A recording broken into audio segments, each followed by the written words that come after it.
안녕하세요. 쪼박입니다. 오늘은 2016년도 3월에 시험 봤던 측지기사 측량학 시험 문제를 풀어드리겠습니다.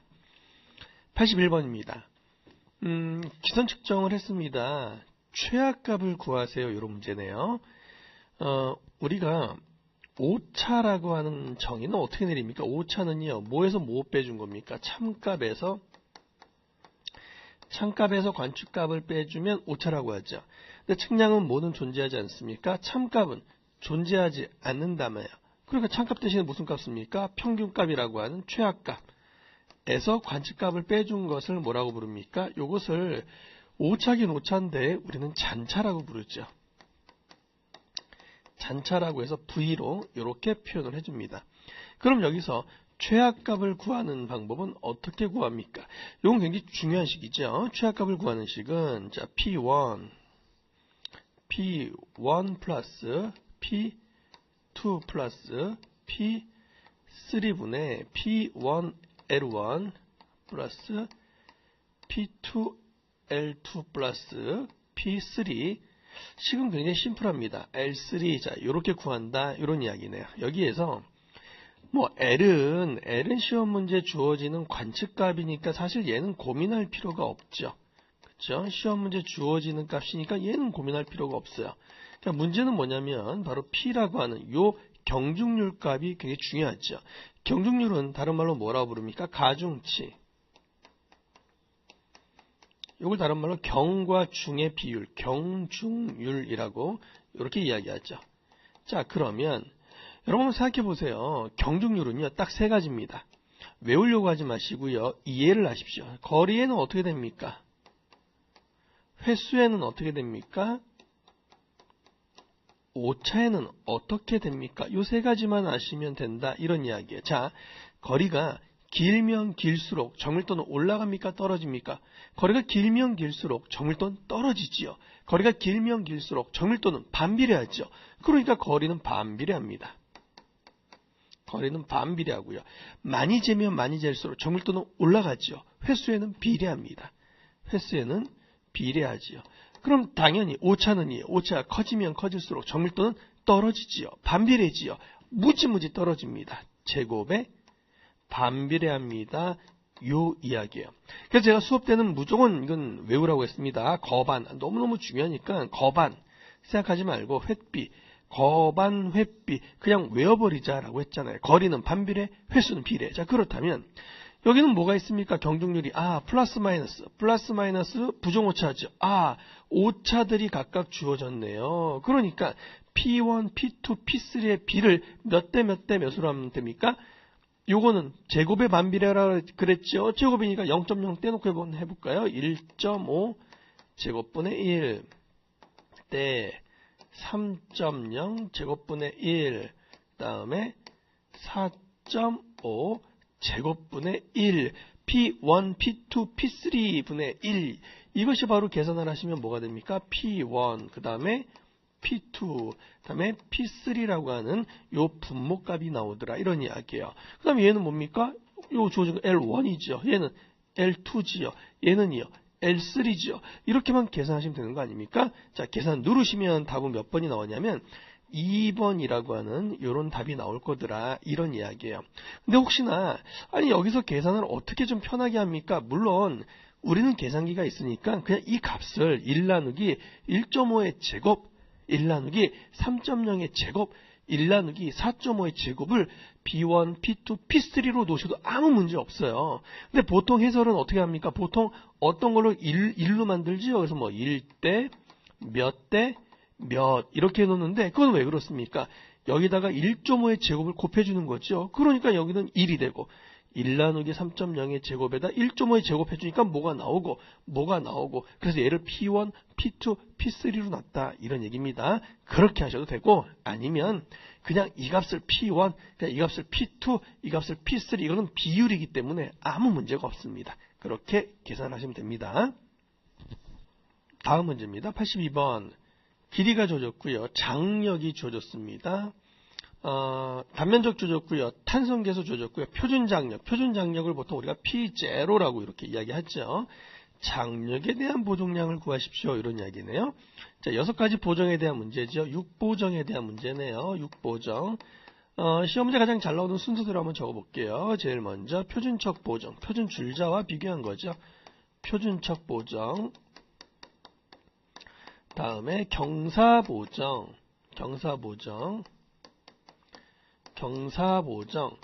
다음에 표고 보정, 평균의 수면 보정이라고도 부르죠. 표고에 대한 보정. 네 번째 힘, 장력 보정. 다섯 번째 온도 보정. 표준 온도 15도씨와 비교한 온도 보정. 자, 여섯 번째는요, 처짐 보정.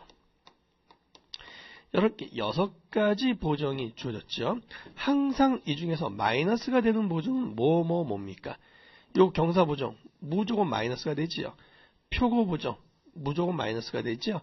처짐 보정 무조건 마이너스가 되지요. 요 3가지는 보정 중에서 무조건 마이너스 보정이다. 이렇게 보시면 됩니다. 자, 그러면 장력 보정량 구하는 공식은 어떻게 구합니까? 장력 보정량 구하는 공식은 A2에다가 P 곱하기 L. 자, 이렇게 구하는 거죠. 지금 문제를 보니까, 자, 문제 다 주어졌네요. 지금 A. 면적 A가 얼마입니까? 0.129. 이거 줘줬죠. 얼마로? 0.129 줘줬고요. 탄성계수 줘줬습니까? 2.1. 2.1 곱하기 10의 6승으로 줘줬습니다. L도 줘줬나요? L 거리 얼마입니까? 48m인데 이거 전부 다 센티미터로 표현을 했으니까 센티미터로 바꿔줘야겠죠. L은 얼마입니까? 4,800 이렇게 하면 되겠네요. 자, 이 P는 뭡니까? P는요, 차이지요. P 마이너스 P0 표준 장력과의 차이지요. 표준 장력은 얼마라고 그랬습니까? 10이라고 했죠. 내가 땡기는 장력은 몇 킬로라고 했습니까? 15kg가 되겠네요. 그래서 계산해봤더니 얘는 5라는 요런 답이 나오겠네요. 자, 계산해보시면 답은 얼마나 나옵니까? 0.089. 답은 3번이라는 답이 나올 겁니다. 다음입니다. 3번이요. 등고선에 대한 설명으로 틀린 것을 골라주세요. 자, 등고선입니다. 등고선이라는 것은 무슨 말입니까? 높이가 같을 등이죠. 자, 높이가 같은 점을 연결한 선을 등고선이라고 이렇게 이야기합니다. 그러면 예를 들어서 높이가 같은 점을 연결했습니다. 높이가 같은 점 요걸 연결했습니다. 자, 높이가 같은 점을 연결했습니다. 요게 등고선이죠. 높이가 같은 점을 연결했습니다. 요거요. 높이가 같은 점을 연결했습니다. 등고선. 이게 바로 등고선이지 않습니까? 자, 이 경사가 완만하면 등고선 간격은 어떻습니까? 넓지요. 이 경사가 급하면 등고선 간격은 어떻습니까? 좁지요. 우리는 여기를 뭐라고 부릅니까? 등고선의 간격이라고 부르는데, 등고선의 간격이라는 얘기는 예를 들어서 여기가 뭐 10m 등고선이다. 여기가 여기를 5m 등고선이다 라고 한다면, 자, 5m 등고선, 10m 등고선의 차이, 이 등고선의 간격은 결국 무엇을 의미합니까? 요 높이를 의미하는 거죠. 등고선에서 말하는 간격은 결국 무엇을 의미합니까? 높이, 수직거리를 의미한다라는 사실도 기억을 해두셔야겠네요. 어쨌든 1번. 등고선 간의 최단거리 방향은 최대 경사 방향을 나타낸다. 자, 최단경사로 물이 어떻습니까? 물이 흘러가는 거죠. 최단거리가 되려면 여기 몇 도로 돼야 돼요? 직각으로 돼야 되겠죠. 그래서 요 최단거리를 다른 말로 뭐라고 부릅니까? 최대 경사 방향이라고도 부르고, 물이 흘러가는 선이라고 해서 뭐라고도 부르냐면 유하선이라고도 이렇게 이야기를 합니다. 두 번째, 높이가 다른 등고선은 절대로가 아니라 서로 교차하지 않는 건 맞아요. 등고선끼리 서로 교차하지 않는 건 맞는데 2가지 경우는 교차합니다. 첫 번째는 어떤 경우냐면, 첫 번째는 절벽 같은 데는요. 자, 절벽에는 교차합니다. 어떻게 절벽? 수직절벽이에요. 이런 식으로 수직절벽을 생각해보면, 자, 등고선입니다. 높이 같은 점을 연결했습니다. 등고선입니다. 자, 높이가 같은 점을 연결했습니다. 등고선. 교차하지 않습니까? 절벽에서는 교차하네요. 두 번째는 어디서 또 교차하냐면 동굴이에요. 동굴에서도 교차합니다. 예를 들어서 뭐 이렇게 볼까요? 그림이 좀 이상하네요. 동굴을 한번 그려보겠습니다. 뭐 이렇게 좀 그림 이해해 주세요. 자, 이런 동굴이 있는데, 자, 등고선 해볼게요. 등고선 높이가 같은 점을 연결했습니다. 등고선입니다. 요거요. 등고선 높이가 같은 점을 연결했습니다. 등고선. 여기까지는 전혀 교차하지 않죠. 그런데 높이가 같은 점을 연결했습니다. 하다 보니까 여기가 어떻습니까? 교차하네요. 어디서? 동굴에서요. 그래서 등고선은 일반적으로 교차하지 않는 것이 맞습니다. 하지만 두 가지 경우에서는 교차합니다. 어디와 어디? 동굴과 절벽에서는 교차합니다. 따라서 절대로라는 말이 나오면 안 되죠. 다음 몇 번? 2번이 되겠습니다. 84번입니다. 삼각점 A에 기계를 세웠습니다. B가 시준되지 않으므로 P점을 관측했답니다. 무슨 말이냐면 지금 이 각을 구하고 싶어요. 이 각을 구하고 싶은데 뭐 장애물이 있어서 지금 요 각을 구한 거지요. 요 각을. T-라고 하는 요 각을 얻었대요. 문제는 뭘 구하는 거야? DAB, 즉 얘를 구하세요 하는 게 요게 문제네요. 맞습니까? 요 1번이라고 할까요? 얘를 그냥 X라고 할까요? 요 X를 구하는 게 문제네요. 그럼 뭘 고민합니까? 요게 1번이라면 만약 우리가 원하는 문제에서 원하는 DAB가 여기서 X죠? X라고 하는 것은 뭐에다가 T-라고 하는 거에다 뭐만 빼주면 됩니까? 1번 각만 빼주면 우리가 원하는 값 나오지 않습니까? 그죠? 자, 그런데 요 1번 각을 구하려면 사인 법칙 쓰면 되겠죠. 사인 요 변의 길이가 있으니까 이 각. 요 각이 주어졌으니까는 요 변의 길이를 이용하면 되는데, 자, 근데 요렇게 좀 기억하세요. 요 변의 길이를 구하기 위해서는 어떻게 구합니까? 요 변도 주어졌고 요 변도 알고 요 각은 구할 수 있잖아요. 코사인 j 법칙을 쓰면 된단 말이에요. 그런데 해보세요. 뭐랑 똑같아요? 이 길이는 어차피 뭐랑 똑같냐면 S랑 거의 똑같아요. 왜 그런지 아십니까, 여러분? 이 길이가 얼마입니까? 1400m요. 1400m인데 요 편심거리가 얼마입니까? 편심거리가 5m예요. 1400m에 5m면 이것도 거의 얼마예요? 1400m랑 거의 똑같아요. 확인해 보셔도 돼요. 어떻게? 코사인 j 법칙으로. 두 변과 끼인 각, 두 변과 끼인 각이 있을 때 요거 구하는 게 코사인 j 법칙이죠. C라고 해볼까요? 어떻게 구합니까? A제곱 플러스 B의 제곱 마이너스 2배 AB 코사인 C라고 할 수 있죠. C 제곱이었죠. 원래 빼주면 여기서 루트 요렇게 씌워주면 된다고요. 이 코사인 j 법칙이죠. 자, 요거 제곱 2배 AB 코사인 계산해보세요. 해보시면 결국 뭐랑 똑같아요? S랑 똑같더라. 이런 이야기. 그래서 앞으로 우리가 문제를 풀 때 말이에요. 이런 편심 관측 문제에서는 시험 문제 요 길이만 주어지더라도 그냥 요거나 요 길이나 거의 똑같다. 왜? 보기 안에 답이 다 들어가 있으니까 그 안에 전부 다 해당이 된단 말이에요. 그래서 그냥 요 길이는 똑같다. 이렇게 해석하시기 쉽습니다. 그럼 1번을 구하려고 봤더니 사인 1번가 마주보는 변은 뭡니까? 편심거리 2지요. 자, 그럼 여기서 사인 이번엔 무슨 각입니까? 요 각으로 하면 사인 360 마이너스 파이 요거에 마주보는 변의 길이는 요거 S로 보자 그랬습니다. S. 여기서 여러분 1번각 구할 수 있겠죠? 1번각은 어떻게 구합니까? 아크사인 S분의 2에다가 사인 360 마이너스 파이라고 하는 자 요런 값으로 1번 각을 구할 수가 있는데 구해보면 얼마가 나오냐면 10분 36초라고 하는 이런 답이 나올 겁니다. 자, 그럼 여기서 t 다시는 얼마로 주었습니까? 문제에서 68도 31분 14초로 주어졌잖아요. 계산해 보시면 여기서 이거 빼주면 답은 얼마가 나옵니까? x라고 하는 답은 우리가 원하는 x DAB는 얼마가 나오냐면 68도 20분 얼마입니까? 20분 38초. 계산기 눌러보세요. 68도 20분 38초라고 하는 요런 답이 나올 겁니다. 다음 문제입니다. 85번이요.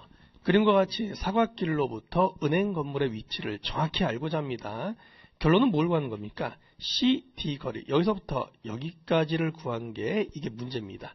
자, 지금 보니까 요 각이 62도래요. 자, 그러면 어차피 문제는 삼각형으로 나누면 어떻게든 쉽게 구할 수 있겠네요. 삼각형 나눠보면 자, 여기를 거리 1번이라고 할게요. 요 거리를 2번이라고 할게요. 그럼 우리가 원하는 거리는 1번에다가 뭐 더해주면 됩니까? 2번만 더해주면 되는 거 아닙니까? 그죠? 자, 그럼 1번 가볼까요? 1번은 여러분 이거 다 알고 계시는 거죠? 제가 연습 많이 시켜드렸습니다. 만약에 경사거리가 L입니다. 각이 알파입니다. 요렇게 각이 있는 쪽에는 무조건 뭐라 그랬습니까? 코사인이라 그랬죠? 코사인 알파. 각이 없는 쪽에는 L 곱하기 뭐라 그랬죠? 사인 알파라고 이야기했습니다. 이제 도형이 뭐 뒤바뀌어도 할 수 있어야죠. 경사거리를 L, 이번에 요각을 알파라고 해볼까요? 알파, 각이 있는 쪽에 무조건 뭐라고요? L 곱하기 코사인 알파. 각이 없는 쪽은요, L 곱하기 사인 알파라고 이렇게 이야기했죠. 하나 더 보시면 거리가 D입니다. 요각이 알파입니다. 이때 높이도 구할 수 있어야죠. 어떻게 구합니까? D 이런 건 바로바로 구하자고요. 탄젠트 알파로 바로 구할 수 있더라. 이런 이야기입니다. 그렇다면 일로 오시면 자, 이렇게 삼각형 나눠볼까요? 삼각형에서 각이 있네. 여긴 각이 있죠. 문제는 요거 구하는 거죠. 얘는 각이 없죠. 그러니까 1번은 어떻게 구합니까? AB, 시험 문제 AB 줘줬네요. 이게 8m 줘줬잖아요. AB 경사거리가 8 줘줬어요. 8 곱하기 뭡니까? 사인 62도. 그러면 요 높이가 나오겠죠. 해결됐지요? 그럼 얘는 어떻게 구합니까? BC가, 이번엔 BC가 얼마로 줘줬나요? BC가 요게 10m로 줘줬네요. 자, 근데 요게 62도입니다. 그럼 얘가 얼마지요? 여기가 직각 90도니까 62도면 여기는 28도가 되겠죠. 어차피 이 각은 어차피 요 각과 똑같죠. 여기 몇 도? 28도. 자, 각이 있습니까? 없습니까? 없지요. 2번 어떻게 구해요? 10 사인 28도. 이렇게 하시면 되는 거 아닙니까? 자, 계산 눌러보시면 답은 얼마가 나옵니까? 11.76. 답은 11.76이라고 하는 이런 답이 나온다. 이런 얘기입니다. 자, 다음 문제 가겠습니다. 86번입니다. A점에서 2km 떨어져 있습니다. 2km 떨어져 있습니다. 거리 L이네요. 그죠? 자, 관측할 때 각의 오차가 줘졌네요. 각의 오차가 줘졌습니다.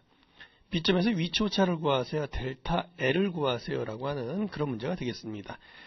전형적인 정밀도를 구하는 그런 문제네요. 정밀도를 이용한 식입니다. 정밀도. 정밀도를 다른 말로 정도라고도 부르고요. 표현은요. 모분의 1로서 표현을 하죠. 실제 거리분의 거리의 오차. 만약에 각의 오차가 있었을 때는 라디안 초가 들어가는데 몇 초입니까? 6265초가 되겠죠. 그러니까 지금 문제에서는 L 2km 줘줬습니까? 밑으로 오시면 2000m죠. 얘는 2000m. 얘를 구하는 거죠. 얘는 몇 초입니까? 15초. 얘는 15초. 얘는 206265초. 초는 약분되니까 굳이 뭐 도분초 들 필요 없습니다. 그렇게 해서 계산하시면 뭘 구할 수 있습니까? 바로 델타 L을 바로 구하실 수가 있겠죠. 86번 그렇게 구하시면 답은 얼마나 나옵니까? 14.5라는 이런 값이 나오는데 여기서요. 실제 거리분의 오차, 실제 거리분의 거리 오차, 이게 정밀도잖아요. 그럼 이렇게도 표현이 가능합니까? 실제 거리인데 전체 거리라면 시그마 L이라고 하는 전체 거리분의 자 오차. 이것도 오차긴 오차지요. 근데 이 오차를 전체 거리일 때는 무슨 오차라고 부르냐면 폐합 오차라고 이렇게 이야기합니다. 폐합 오차는 어떻게 구하냐면 위고 오차 제곱 플러스 위고 오차의 제곱 플러스 경거 오차의 제곱으로 이렇게 구하죠. 우린 이걸 또 뭐라고도 부르냐면 폐합비 라고도 이렇게 부릅니다. 그래서 86번의 답은 몇 번입니까? 바로 3번이 되겠더라. 이렇게 이야기할 수 있겠네요. 다음 문제 이어서 가죠. 87번입니다. 축척이 500분의 1 대축척이네요. 2500분의 1 지용도를 제작하려고 한대요. 몇 개 들어가느냐 이런 이야기네요. 자, 그럼 얘는요. 우선 좀 정리하고 갈까요? 축척은요. 마찬가지 정밀도랑 마찬가지 표현은 뭐분의 1로 표현을 하지요. 얘는 실제 거리분의 무슨 거리입니까? 실제 거리분의 무슨 거리죠? 도상의 거리죠. 실제 거리분의 도상의 거리를 축척이라고 하죠. 만약에 실제 면적이란 무슨 면적입니까? 도상의 면적이죠. 실제 면적분의 도상의 면적이 달라붙으면 축척은 얘는 어떻게 된다고요? 면적일 때는 얘는 제곱이 됩니다. 이렇게 기억하셔야죠. 그렇다면 500분의 1입니다. 500분의 1의 요 대축척 지도가 얼마요? 2500분의 1이래요. 2500분의 1인 여기에 몇 개 들어가느냐 이런 이야기 아닙니까? 뭘 고민합니까? 500이 2500 몇 배 증가됐습니까? 가로로 5배 증가됐지요. 세로로 5배, 가로로 5배 증가됐습니까? 몇 배 하면 돼요? 5, 5, 25. 답은 몇 번? 4번. 이렇게 답을 낼 수가 있겠습니다. 다음요. 88번 가보죠. 88번. 1의 거리 측정에서 정오차가 주어졌고요. 횟수가 4번이래요. 뭐 정오차의 크기를 구하세요. 굉장히 간단한 문제인데 이것도 정리를 좀 하고 가죠. 정오차. 또 부정오차. 정오차와 부정오차를 구분하셔야죠. 정오차는 뭐가 정오차입니까? 정오차는 항상 일정한 오차죠. 얘는 앞에 뭐가 생략된 거냐면 이렇게 기억하시면 좋겠네요. 일정한 오차입니다. 플러스 방향으로 일정하던가 마이너스 방향으로 항상 일정한 오차. 그러니까 계속 누적되는 오차죠. 그게 다른 말로 누적 오차라고도 부릅니다. 누적 오차. 근데 부정 오차는 우연히 발생하는 오차입니다. 그래서 플러스 마이너스 우연히 발생합니다. 우연 오차라고도 부르고 얘는요 항상 발생하기 때문에 다른 말로 상차라고도 부르죠. 상차라고도 불러요. 얘는 일정한 오차의 량을 알기 때문에 얘는 오차의 제거가 가능합니다. 제거가 가능합니다. 얘는요 제거가 불가능해요. 제거가 아니라 얘는 어떤 말을 써야 되냐면 얘는 조정을 한다라는 말을 이렇게 씁니다. 무엇에 의해서? 최소 제곱법입니다. 최소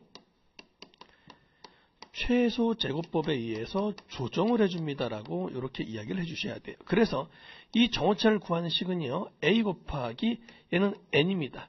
부정오차는요 a 곱하기 얘는요 루트 n입니다. 요 차이만 좀 기억을 해 두시죠. a는 우리가 1회관측 오차라고 부르고요. 1회관측 오차라고 부르고요. n은요 그냥 횟수 아니면 거리로 생각하십시오. 횟수 아니면 거리로 이렇게 생각하십시오. 그럼 지금 문제는 무엇을 구하는 겁니까? 정오차의 크기 구하는 거네요. a 곱하기 n 요거 구하는 거네요. a 1회관측 오차가 얼마입니까? 입실론이라고 합니까? 요거 2. 그렇죠? 다음에 n 횟수는 얼마입니까? 4번이에요. 횟수는 4번이래요. 곱하기 얼마? 4. 횟수에 비례한다. 이런 얘기죠. 정오차는 횟수에 비례하죠. 부정오차는 제곱근에 비례하더라. 횟수에 제곱근에 비례하더라. 이게 차이가 나네요. 답은 몇 번입니까? 답은 4번. 3번이 답이 되겠네요. 자, 89번 가겠습니다. 수평거리가 주어졌습니다. 굴절에 의한 오차를 구하십시오. 굴절에 의한 오차입니다. 굴절에 의한 오차를 한마디로 표현하면 뭐라고 부릅니까? 기차, 광선 굴절에 의한 오차죠. 그러니까 굴절 계수 K값이 이렇게 주어진 거네요. 자, 우리가 지구는 둥글다고 했잖아요. 지구는 둥글어요. 그런데 둥근 지구상에서 시준을 하면 시준 방향은 이런 직선 방향이 되겠죠. 그렇죠? 실제로 지구는 둥근데 시준 방향은 직선이지 않습니까? 요만큼 보정을 해줘야겠죠. 왜 이런 일이 생겨요? 지구가 구기 때문에 생긴 오차. 그래서 일명 구차라고 부른 겁니다. 보정은 어느 방향으로 해줍니까? 플러스 방향으로 보정해주죠. 식은 어떻게 나옵니까? 2R분의 거리 제곱에 비례하고 반지름에는 2배 반비례한다. 이게 구차죠. 광선 굴절 오차라고 하는 기차는요. 굴절에 의해서 이렇게 발생한 오차죠. 얘는 보정을 내려줘요. 마이너스로 보정을 해줘야겠네요. 얘는 기차지요. 어떻게? 마이너스로 보정을 해준다. 식은요. 구차 구하는 2R분의 D제곱에다가 빛의 굴절 계수 마이너스 K만 이렇게 곱해주면 이게 기차가 된다. 이 얘기죠. 하나 더 해볼까요?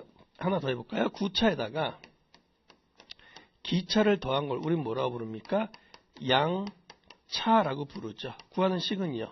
2R분의 D제곱에 1 마이너스 K라고 하는 이런 식으로 양차를 구할 수가 있는 거죠. 근데 지금 문제에서는 무엇을 구하는 거예요? 기차를 광선 굴절의 이용차니까 무엇을 구하세요? 기차 구하세요. 요거 구하는 공식이죠. 자, 그럼 기차를 구해볼까요? 구차 구하는 식에다가 2R분의 D제곱이라고 하는 구차 구하는 식에다가 기차는 뭐만 곱해주면 돼요? 마이너스 빛의 굴절계수 K만 이렇게 곱해주면 된다. 이렇게 기억을 해두십시오. 자, 그러면 마이너스 K, 마이너스 0.14네요. 0.14 곱하기 D의 제곱입니다. 거리는 28km입니까? 28km를 우리 킬로미터로 계산해보죠. 28km의 제곱 곱하기 2 곱하기 지구 반지름은요. 6370km. 자, 요렇게만 계산하시면 되겠죠. 그럼 89번 답은 몇 번 나옵니까? 킬로미터를 미터로 바꾸면 되겠죠. 8.62m라는 마이너스 값이 나오겠네요. 이런 식으로 계산기를 눌러보시면 답은 1번이 나올 겁니다. 1번이요. 89번이요. 이어서 가시겠습니다. 90번 가보죠. 자, 수준 측량의 용어에 대한 설명으로 틀린 것을 골라주세요. 수준 측량의 용어 중에 틀린 것을 골라주세요 라는 이야기네요. 우선 수준 측량은 결과적으로 무엇을 구하는 측량입니까? 수준 측량은요. 자, 높이를 구하는 측량이 있죠. 높이를 구하는 측량인데 장비는 무엇을 이용합니까? 레벨이라고 하는 장비를 이용하죠. 그래서 우리는 레벨로 높이를 구하는데 구하는 좌표는 X, Y, Z 중에 G, Z축을 구한다. 이렇게 이야기할 수 있는 거죠. 자, 우리가 기준면입니다.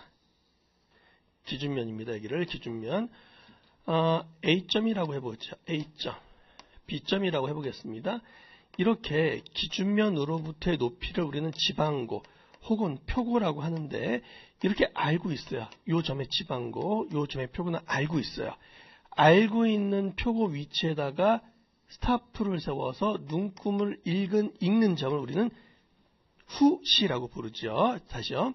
자, 기준면으로부터 A점 알고 있습니다. 얘를 구한 거죠. 모르는 점이죠. 얘는 그러면 레벨 측량이라는 건 뭐 간단하죠.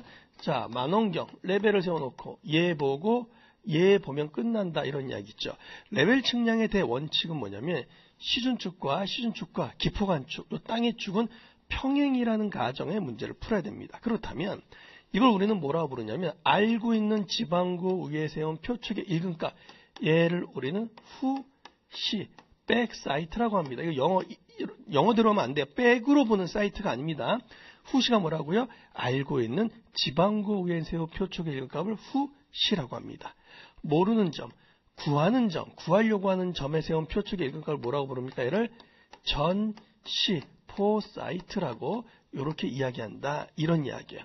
그러니까 후시는 알고 있는 점, 전시는 모르는 점에 세운 표축의 일근값을 이야기한다. 이런 이야기입니다. 자, 그런데 이번에는 이렇게 이어가 볼까요? 그러면 자, 기준면입니다. 원래는 이제 스타프는 보통 두 개를 이용하죠. 그래서 얘 보고 이제 왔다 갔다 하는데 자, A점 1, 2, 3, 4, 5라고 하겠습니다. 자, 기준면으로부터 첫 점의 표고는 알고 있다라고 해볼게요. H1점의 표고는 100 알고 있는 거죠. 그럼 알고 있는 지방고 위에 세운 표축의 일근값을 우리는 뭐라고 불렀죠? 후시라고 했죠. 얘는 후시입니다. 자, 얘는 뭐가 되죠? 전시. 얘는 뭐가 되죠? 전시인데 우린 이렇게 후시, 전시만 있는 것을 우리는 고차식 야장이라고 이야기합니다. 고차식이라고 이야기하고 이렇게 이제 이걸 우리가 중간점이라고 하는데 중간점이 많을 때 편리한 것을 우리는 무슨 방법이라고 하냐면 기고식 방법이라고 이렇게 이야기합니다. 하는 방법은 이렇게 하십시오. 후시에서 맨 마지막 본점은 무조건 이기점이 됩니다. 이기점. 왜 이기점이냐면 기계를 이동한다 이런 이야기예요. 여기서 측량 끝났습니까? 기계를 이동해서 다시 시준한다 이런 이야기예요. 그래서 얘를 우리는 터닝 포인트가 터닝된 점, 기계를 이동하는 점이다 이런 이야기예요. 그리고 후시하고 이기점 사이에는 무조건 한 개가 있든 두 개가 있든 무조건 무슨 점? 중간점으로 보시면 돼요. 그러니까 중간점은 뭐밖에 없습니까? 전시밖에 없죠. 이기점은요. 또 요즘 뭐가 돼요? 후시가 되는 거죠. 후시. 맨 마지막 점 뭐가 된다고요? 이기점. 무조건 가운데는 중간점. 이렇게 하시면 되는 거예요. 그래서 우리는 기고식 야장에서는 원래는 후시 전시로 이야기를 해야 되는데 전시 대신에 어떻게 이야기한다고요? 전시 대신에 중간점 또 이기점으로 이렇게 이야기합니다. 그러니까 중간점은 뭐밖에 없습니까? 전시만 취합니다. 중간점은 전시밖에 없잖아요. 그러나 이기점은요. 전시도 취하고 후시도 취합니다. 좀 이기적이죠? 이기적이에요. 전시, 후시 다 취하려고 합니다. 자, 여기 보세요. 이기점, 전시죠, 후시죠.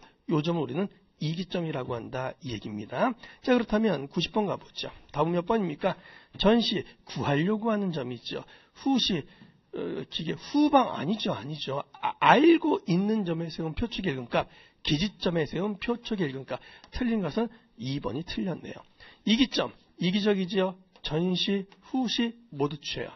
중간점에 전시, 전시를 취한다. 중간점에 지읒, 전시의 지읒 어떻습니까? 똑같죠. 이렇게 기억하시면 되겠습니다. 답은 몇 번이라고요? 답은 2번이 되겠습니다. 91번 가볼까요? 다음 중 삼각망의 정확도가 높은 순서대로 나열된 것은 무엇입니까? 삼각측량 문제네요. 우리가 망에서 삼각망이 있고 다각망 두 가지 다 해보죠. 삼각망에서 정밀도 순서 볼까요? 삼각망입니다. 자, 삼각망에서 정밀도 순서 제일 정밀도가 높은 것은 뭡니까? 사변형이죠. 사변형. 다음에는요. 정밀도 제일 높고요. 유심. 정밀도가 제일 떨어지는 건 뭡니까? 단열이죠. 특히 여러분 이 단열은요. 어떨 때 단열 삼각망을 쓰죠? 단열은 길고 좁은 지역입니다. 길고 좁은 지역. 그 대표적인 게 뭐가 있습니까? 하천, 도로. 이때 쓰는 것이 바로 단열 삼각망이다. 이런 이야기예요. 그래서 삼각망의 정밀도 순서는 이렇게 나오고요. 자, 그러면 다각망 볼까요? 다각망, 트래버스망.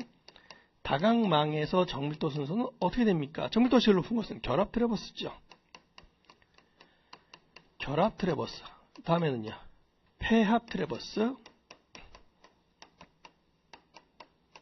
다음에는요. 개방 트래버스. 정밀도 순서를 굳이 이야기하면 삼각망에서 다각망에서 이렇게 되겠습니다. 91번 답은 뭡니까? 제일 정밀도 높은 거 사변형. 정밀도가 제일 떨어지는 거 단열. 답은 4번이 이렇게 답이 되겠습니다. 자, 92번 이어서 가보죠. 지형의 표시법입니다. 지형의 표시법에 대한 설명 중 틀린 것을 골라주세요. 이런 이야기인데, 우선 여기 한번 보죠. 지형을 표시하는 방법은, 크게 두 가지가 있죠. 자연적인 도법이 있고요. 자연적인 방법, 부호적인 방법. 자, 자연적으로 표기하느냐, 부호적으로 표기하느냐, 이렇게 두 가지로 이야기를 합니다. 자연적인 방법은 뭐가 있냐면, 음영, 기억하시면 돼요. 음영법. 그림자를 이용하는 방법이죠. 영선법. 영선법을 다른 말로 뭐라고 부르냐면, 우모법이라고 합니다. 우모. 무슨 말이에요? 소자, 털모자, 소털처럼 표시하겠다 이런 이야기예요. 소털처럼.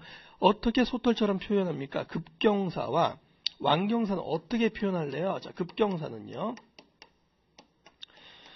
굵고 짧게입니다. 굵고 짧게 표현합니다. 급경사는요. 완경사는요. 가늘고 길게 표현합니다.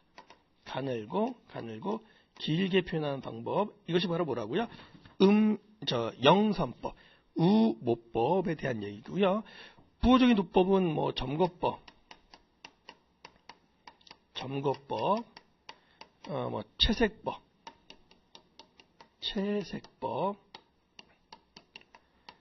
그다음에 등고선법 이런 것들이 있겠죠. 등고선법.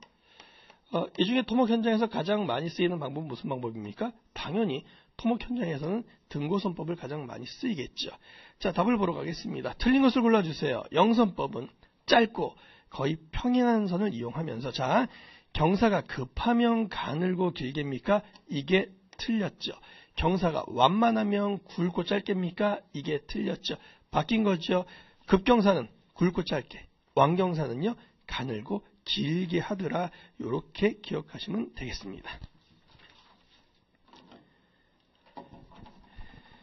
93번 이어가겠습니다. 트래버스의 조정법에 대한 설명으로 옳은 것을 골라주세요. 이런 이야기네요.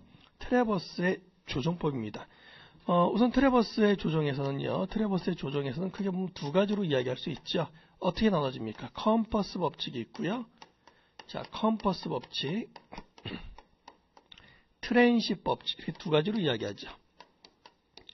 트랜십 법칙, 컴퍼스 법칙이라고 하는 것은 어떨 때 각의 정밀도와 거리의 정밀도가 같았을 때 컴퍼스 법칙입니다.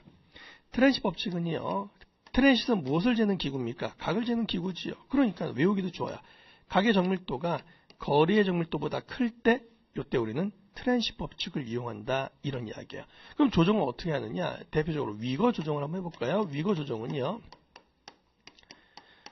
자, 위거 조정량 계산은 어떻게 하냐면 컴퍼스 법칙은요. 위거 조정량은 전체 거리분의 그 측선까지의 거리 곱하기 위거 오차입니다.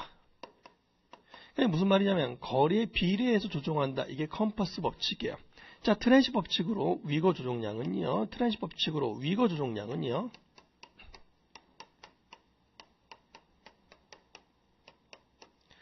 전체의 위거, 물론 얘는 절대값으로 표현해줘야겠죠.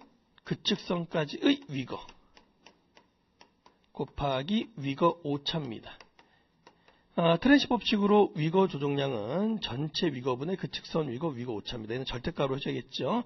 컴퍼스 법칙으로 위거 조정량은 거리에 비례해서 조정하는 거다. 이렇게 기억하시면 되겠습니다. 그러면 93번 가겠습니다. 옳은 것을 골라주세요. 각 측량의 정밀도가 거리 측량의 정밀도보다 높을 때, 각의 정밀도가 높을 때는 무슨 법칙? 컴퍼스가 아니라 트랜십, 각재는 기구니까 트랜십 법칙으로 조정해야겠죠. 트랜십 법칙과 컴퍼스 법칙은 모두 엄밀법에 의한 트래버스 조정법이다. 이건 틀렸습니다. 엄밀법은 아닙니다. 각 직선의 길이에 비례하여서 폐합 오차를 조정하는 것은 트랜십 법칙이 아니라 무슨 법칙입니까? 컴퍼스 법칙이죠. 컴퍼스 법칙은 변의 길이에 따라서 조정하는 게 컴퍼스 법칙이죠. 그리고 폐합 오차 및 폐합비를 계산해서 허용 범위 내에 있으면 조정한다. 이게 맞는 말이네요. 답은요, 몇 번입니까? 4번이 되겠습니다. 4번이요. 94번 가겠습니다. 94번. 배합 트래버 측량을 했습니다. 측선 길이의 합이 조졌고요. 위거의 합이 조졌고요. 경거의 합이 지금 조졌네요. 위거의 합이라는 말은, 위거의 합은 사실은 폐합일 때는요, 위거의 합이 얼마가 나와야 돼요? 0이 나와야 돼요. 0이 안 나오면 그걸 우리는 위거 오차라고 합니다. 그러니까 위거의 합이라는 말은 결국 뭐랑 똑같은 말이에요? 위거 오차라는 말과 똑같은 말이에요. 폐합에서는요, 경거의 합은 얼마가 나와야 돼요? 0이 나와야 되는데 0이 안 나오는 그 값을 뭐라고 부른다고요? 경거 오차. 그러니까 경거의 합이라는 말은 그걸 다른 말로 뭐라고 부르는 거예요? 경거 오차라고 이야기를 할 수 있는 겁니다. 자, 문제에서 폐합오차, 폐합비를 구하라고 했네요. 어쨌든 폐합비 구하면 끝나는 거죠. 폐합비는, 자, 폐합비 어떻게 구합니까? 물론 표현은 모분의 1로 구해야 되죠. 자, 폐합비는 전체 거리분의 무슨 오차라고 했습니까? 폐합 오차라고 했죠. 지금 전체 거리는 얼마입니까? 측선 길이합이 267.27입니까? 얘는요, 267.17입니까? 자, 얘는 어떻게 구하죠? 폐합오차 루트. 자, 위거 오차 제곱 플러스 경거 오차의 제곱으로 구합니다. 라고 했죠. 위거 오차 그 값이 바로 위거의 합, 요게 바로 위거 오차죠. 경거의 합, 요게 바로 경거 오차가 되더라. 이 얘기입니다. 자, 계산을 해보시면 답은 요렇게 나오고요. 이것만 구하면 폐합 오차만을 구하면 폐합 오차가 얼마? 1번이란 값이 나올 겁니다. 자, 95번 가겠습니다. 5년마다 수립하게 되어 있는 측량 기본 계획입니다. 포함되어야 할 사항이 아닌 것은 이라고 했네요. 우선 측량 기본 계획이요. 자, 몇 년마다 한다고요? 5년마다 합니다. 5년마다. 자, 누가 수립합니까? 자, 5년마다 수립하는 것은 국토교통부 장관, 국토교통부 장관이 합니다. 같이 기억하세요. 자, 측량 기본 계획입니다. 몇 년? 5년. 누가 수립합니까? 국토교통부 장관이 합니다. 그럼 무엇을 합니까?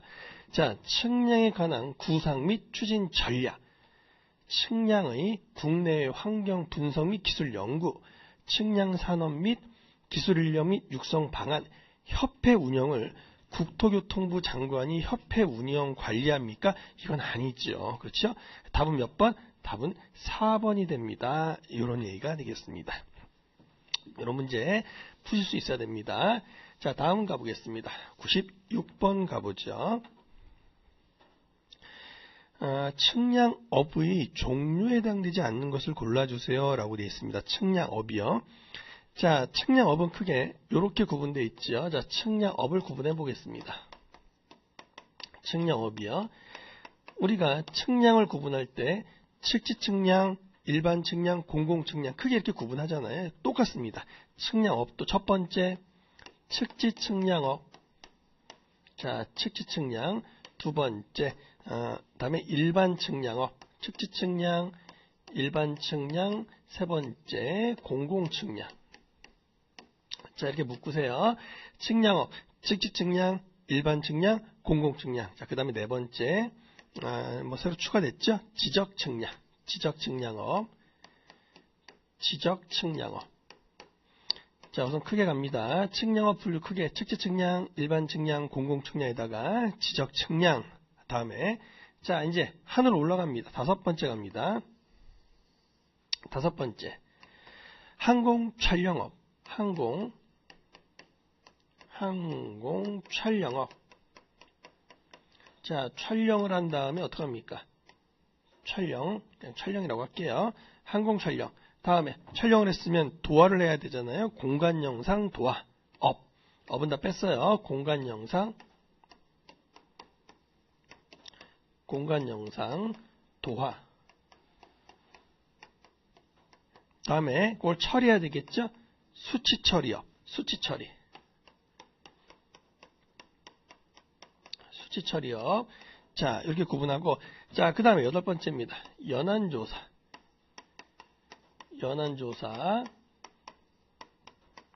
자, 연안조사 측량업. 다음에 지하시설물.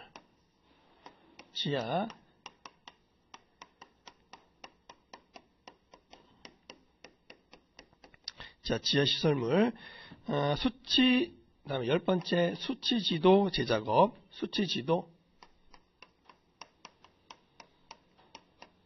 자, 수치지도 제작업.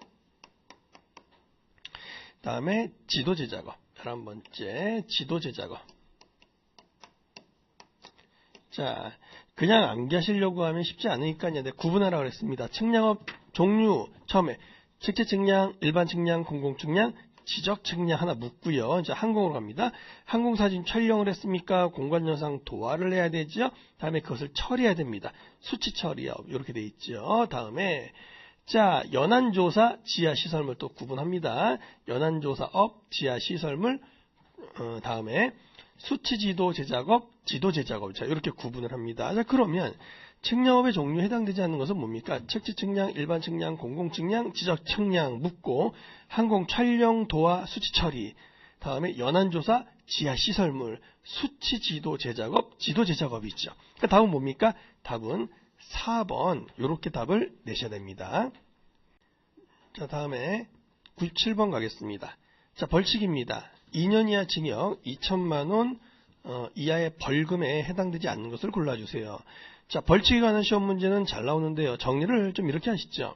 우선 가장 큰 벌칙이 뭡니까? 3년 이하. 자, 3년 이하, 3천만 원 이하. 자, 이게 가장 큰 벌칙이죠. 다음에 2년 이하. 2년 이하, 2천만 원 이하. 자, 이렇게 구분할 수 있죠? 자, 우선 크게 보면 3년 이하 3천만 원입니다. 얘는 무조건 입찰이란 말이 들어가야 돼. 입찰에 대한 요걸 방해. 입찰에 대한 공정성을 방해. 그러니까 한마디로 요 말이 꼭 들어가야 돼요. 입찰을 방해한다. 가장 큰 벌칙이에요. 입찰의 공정성을 방해합니다. 가장 큰 벌칙. 얼마? 3년 이하 3천만 원 이하다. 이런 이야기입니다. 다음에 2년 이하 2천만 원은 이렇게 암기해 버리십시오. 부국이 등고. 자, 부국이 등고. 그러니까 이렇게 암기해 버리세요. 2년 이하 2천만 원 뭐라고요? 부국이 등고. 자, 부정한 방법으로 뭐 성능 검사를 했다거나 부정하게 측량업을 등록을 했다거나 부정하게 뭐 성능 검사 부정하게 측량업을 등록했거나 2년 이하 2천만 원 벌금입니다. 국외 반출. 자, 국외 반출 측량 성과를 국외 반출했습니다. 2년 이하 2천만 원입니다. 이전 파괴 측량표를 이전하거나 파괴하거나 요거 얼마라고요? 2년 이하 2천만 원 이하의 벌금에 처한다. 이런 이야기야. 등록되지 않은 자가 측량업 등록을 하지 않은 자가 측량업을 했을 때 요거 얼마? 2년 이하 2천만 원 이하입니다.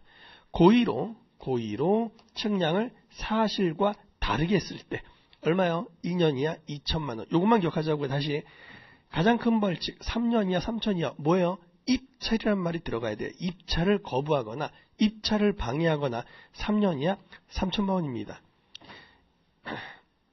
2년 이하 2천만 원은요. 부국이 등고. 부정한 방법으로 성능 검사를 했거나 부정한 방법으로 측량업을 등록을 했거나 2년 이하 2천. 국외 반출. 측량 성과를 국외 반출하거나 측량표를 이전 파괴하거나 등록되지 않은 자가 측량업을 하거나 고의로 측량을 사실과 다르게 했을 때 요거 얼마라고요? 2년 이하 2천만 원 이하다. 이런 이야기입니다. 다음에 1년 이하. 자, 1년 이하 2천만 원 이하. 너무 많아서 외우지 말자. 이런 이야기예요. 요거 아니면 요렇게 들어가면 돼요. 자, 그리고 또 하나 과태료가 있죠. 우선 과태료 금액은 얼마입니까? 300만 원입니다. 300만 원. 자, 300만 원에 과태료에 해당이 되는 것은 뭐가 있습니까? 300만 원에 과태료에 해당되는 것은 거부랑 방해만 들어가면 거부, 무엇못을, 방해 그냥 어떻게 넣으라고요? 이건 300만 원 과태료에 처한다. 이런 이야기입니다. 자, 이렇게 정리를 하시면 좀 눈에 보이기 편하실 겁니다. 자, 그러면 2년 이하 2천만 원 벌금에 해당되지 않는 것을 골라주세요. 2년 이하 2천만 원은 뭡니까? 부국이 등고죠. 부국이 등고. 부국이 등고만 기억합니다. 부국이 등고. 측량업자나 수로 사업자라서 뭐 속임수, 위력 그 방법에 의해서 측량업 또는 입찰이란 말이 들어갔네요. 입찰을 방해 가장 큰 벌칙 얼마? 3년 이하 3천만 원 이하의 벌금에 처한 거죠. 해당되지 않는 거 답은 1번이 되겠네요. 2번 볼까요? 성능검사 대행자 등록을 하지 아니한 자. 자, 등록을 하지 아니한 자, 부정한 방법으로 성능검사를 한 자 2년 이하 2천만 원이죠. 부국이 등고. 고의로 측량 성과를 사실과 다르게 했을 때 부정한 방법으로 측량 성과 부국이 등고. 얼마? 2년 이하 2천만 원입니다. 따라 답은 얼마입니까? 1번이 되겠네요. 얘는 입찰을 방해한 자 3년 이하 3천만 원에 해당이 된다. 이런 예가 되겠습니다. 98번 가겠습니다.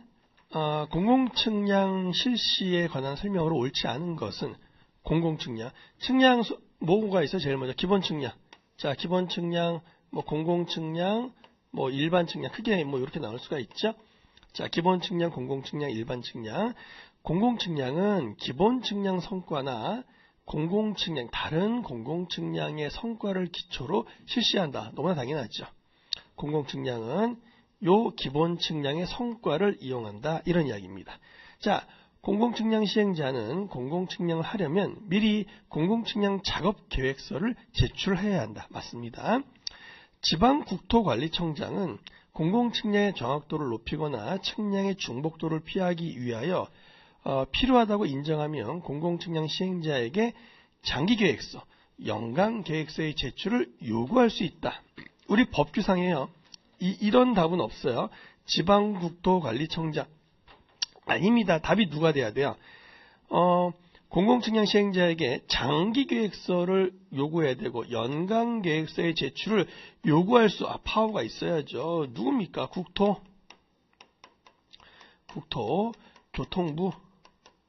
국토교통부 장관이더라 이런 이야기예요. 국토교통부 장관, 이걸 좀 기억해 주셔야겠네요. 공공측량 시행자는 공공측량을 하려면 미리 측량의 지역, 측량, 기간, 그 밖에 필요한 사항을 통지는 무조건 누구한테 통지합니까? 시도지사에게 통지합니다. 공공측량 시행자는 시도지사에게 통지합니다. 이것도 기억해 두셔야 됩니다. 그렇다면 공공측량 계획서, 장기계획서, 연간계획서의 제출을 요구할 수 있는 사람 누굽니까? 국토교통부 장관이죠. 답은 틀린 거 뭡니까? 답은 3번이 되더라. 이런 얘기가 되겠습니다. 99번입니다. 공간정보의 구축 및 관리 등에 관한 법률상의 용어 정의로 옳지 않은 것을 골라주세요. 정리 한번 해볼게요. 우선 기본 측량 한번 정리해볼까요? 기본 측량은요. 기본 측량입니다. 모든 측량의 기초가 되는 측량이죠. 모든 측량의 기초가 되는 측량입니다. 얘는 모든 측량의 기초가 되는 측량이고, 공간 정보를 제공하기 위해서 실시는 누가 실시합니까? 실시는 누가 실시합니까? 국토교통부 장관이 실시합니다. 국토장관이라고 할게요. 국토교통부 장관이 실시합니다. 이게 기본 측량입니다. 첫 번째, 모든 측량의 기초가 되는 측량으로서 공간 정보를 제공하기 위해서 국토교통부 장관이 실시하는 측량을 무슨 측량이요? 기본 측량이라고 이렇게 합니다. 두 번째, 아까도 했습니다만 공공측량은요. 공공측량입니다. 무엇을 기초로 합니까? 기초는요. 무엇을 기초로 합니까? 기본 측량을 기초로 실시하죠. 기본 측량을 기초로 실시합니다. 이런 얘기고, 주로 어디서? 공공측량이니까 국가나 지자체에서 하는 측량을 우리는 뭐라고 부릅니까? 공공측량이라고 이렇게 이야기하죠. 세 번째, 지적측량 있죠. 지적측량은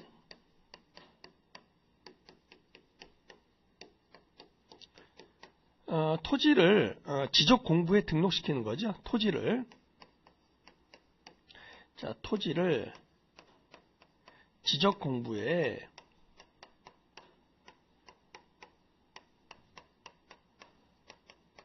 등록시키는 거, 이걸 우리는 지적측량이다 이렇게 합니다. 지적측량. 또 하나 이야기한다면 요거 하나 더 할 수 있죠. 지적공부에 등록된 경계선을 지적공부에 등록된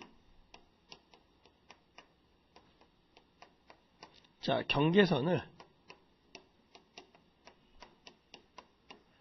복원시키는 겁니다. 어디에? 지상에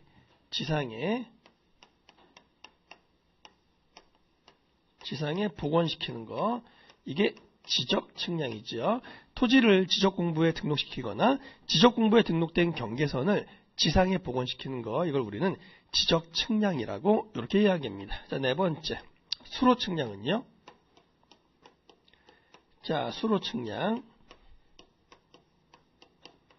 수로측량은 해양의 수심, 해안선을 측량하는 거죠. 해양의 수심,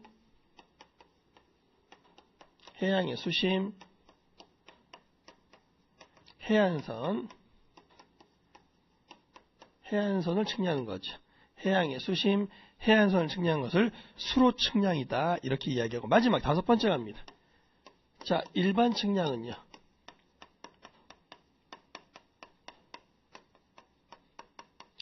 1번부터 4번까지 제외한 나머지 측량을 말한다 이런 이야기입니다. 요거 이외의 측량을 우리는 일반 측량이라고 이렇게 이야기를 합니다. 그렇다면 옳지 않은 것은 일반 측량이란 지적 측량 및 수로 측량에서 제외된 측량을 말하는 게 아니라 기본 측량, 공건 측량, 지적 측량, 수로 측량에서 제외된 측량을 말한다. 이런 답은 1번이 벌써 틀렸네요. 수로 측량은 해양의 수심, 해안선 이런 걸 결정한 측량이죠. 지적 측량은 토지를 지적 공부에 등록시키거나 지적 공부에 등록된 경계점을 지상에 보고 나는 측량. 그렇게 하기 위해서 좌표와 면적을 정하는 측량이죠. 이게 지적 측량입니다. 기본 측량은 모든 층의 기초가 되는 측량이죠. 누가 실시합니까? 국토교통부 장관이 실시합니다. 답은 몇 번입니까? 1번이 된다. 이런 얘기입니다. 다음 100번 가보죠.